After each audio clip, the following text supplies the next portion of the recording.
Good morning. I hope you all had a great night and are rested and ready for today. It is Monday, April 15th.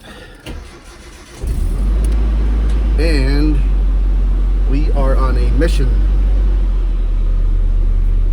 I like to warm up on the outside because of the age of the truck and the exhaust and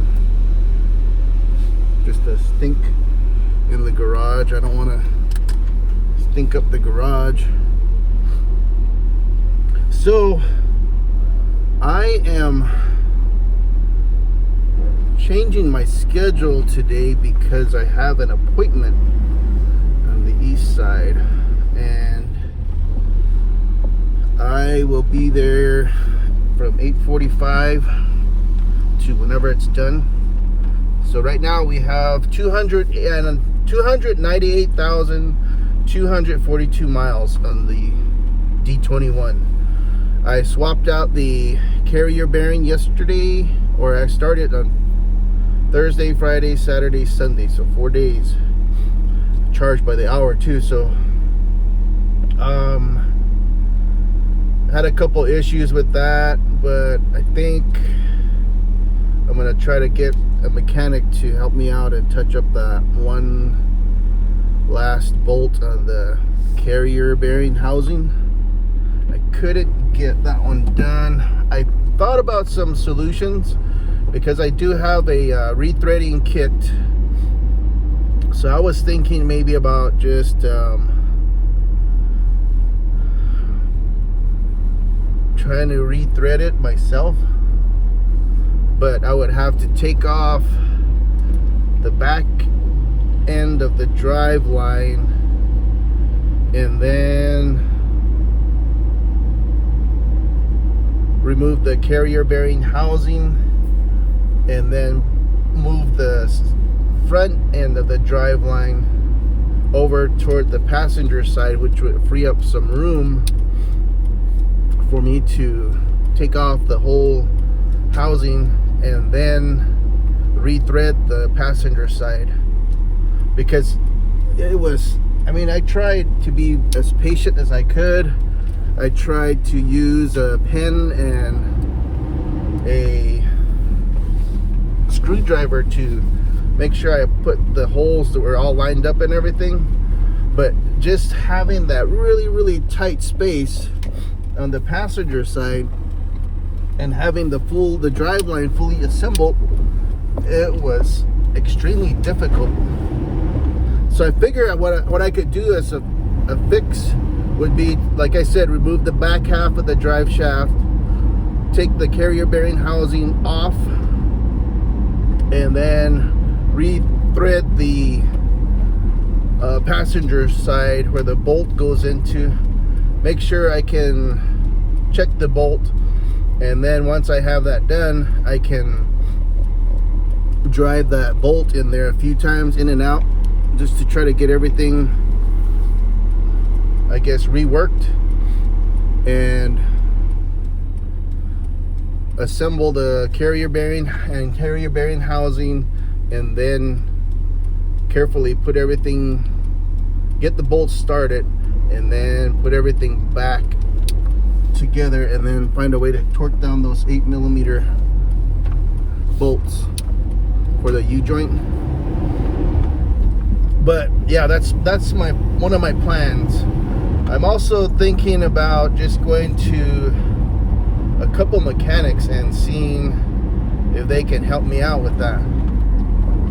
But basically atten right now, so I gotta kind of be creative. I need to just take it easy, I guess, not drive too fast, and just cross my fingers that everything holds up. I still have that weird sound in the front where I have a feeling it's my suspension. Something is grinding, making noise when I'm driving, when it's in motion. And it's been like that for a while. I can't quite figure it out. I know I have worn upper ball joints, but there might be something else in there that's screwed up. Maybe my center bearings. So that's the plan for today.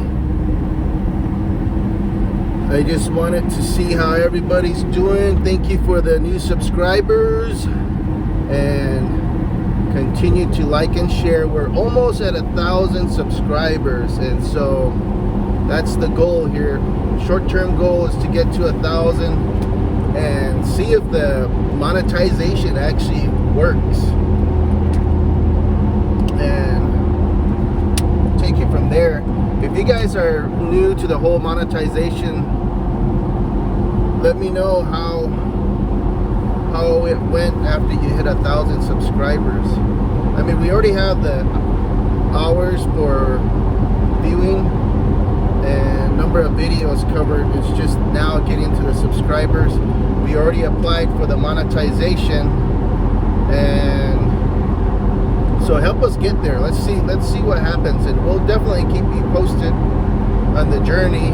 It's been a long journey, but I hope that we can at least see what it's all about and share with you all the process and what to expect at different stages, how best to set up your monetization account, because you don't want to use your main email address. You want to create one for your business account or your YouTube account, and you designate that for your Google Ads registration.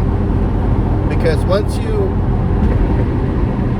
get banned or once you get blocked by Google Ads, it's I found almost impossible to get back on there. There's other monetization avenues with different companies, but they don't work, in my opinion, as smoothly as Google Ads.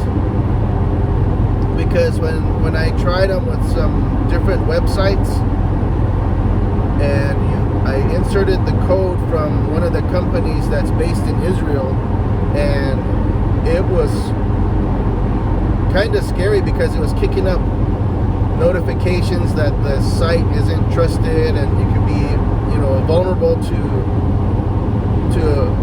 viruses.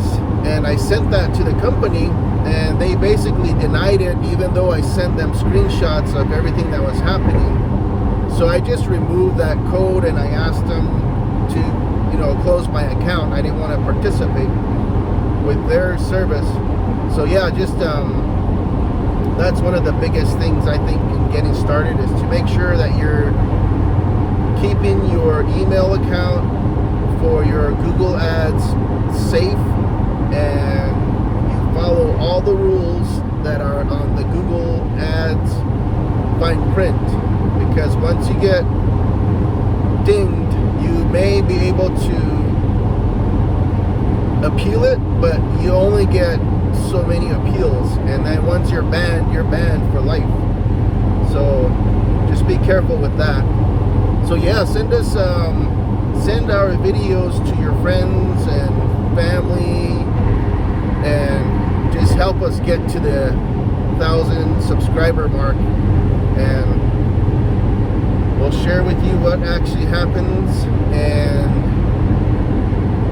just let us know what kind of additional content you want. We're still working on some Hopi culture, like historical and cultural informational videos, but we have to be careful for, we have to be sensitive to what we share and talk about.